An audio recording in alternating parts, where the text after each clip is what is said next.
But I want to ask you another question in terms of the non-technical skills of a developer, right? And as in more we start going into application security, it's not just the technology skills that's required, because I think one of the things that a lot of them agree upon is a security person also needs to have a lot of people skills, right? Because there is this developer there is application security who's now talking to multiple people. I mean, it's not, and especially with the siloed model that we're going with, or with the security champions model, like you just said, if there was a candidate who would come and attend this interview, I mean, they probably have to go through multiple loops before they land into an interview with you. But I'm just saying, what would your advice be for security engineers or developers turned security engineers, in terms of what do they need to, how can they prepare for an application security? That's a great point. Most of the times, I think we miss the soft skill piece of it. We Yeah. always talk about, the technicality and the soft skill. I think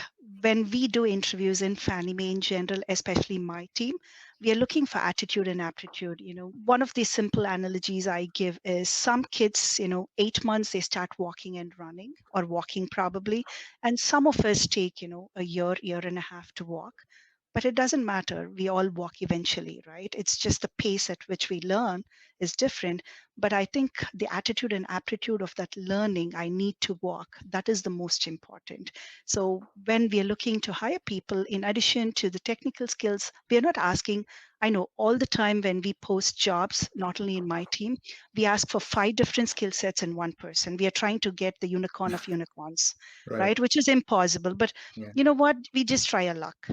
Yeah. And when they come to interviews, we're looking for just 50% of the 100%. But if they have the great attitude and aptitude to learn and be a team player, that's all we care about, right? We can train you, and you have the attitude to learn and be a team player. And one other thing I always like is never be with my way or highway. Always, we all learn every day. Security especially is evolving. The landscape is changing because developers are becoming security people, and then they become hackers, right? So the landscape is changing. So every day you need patience.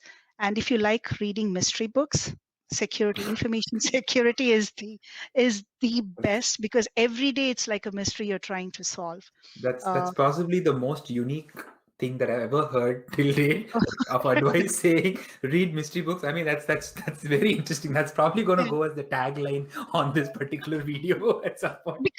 Because seriously, you wake up not thinking, oh, this is the vulnerability that's that is going to be attacked, right? Right. For example, let's take the Apache Struts one, right? The iconic Equifax one. Yeah. It's been there for 10 years or plus.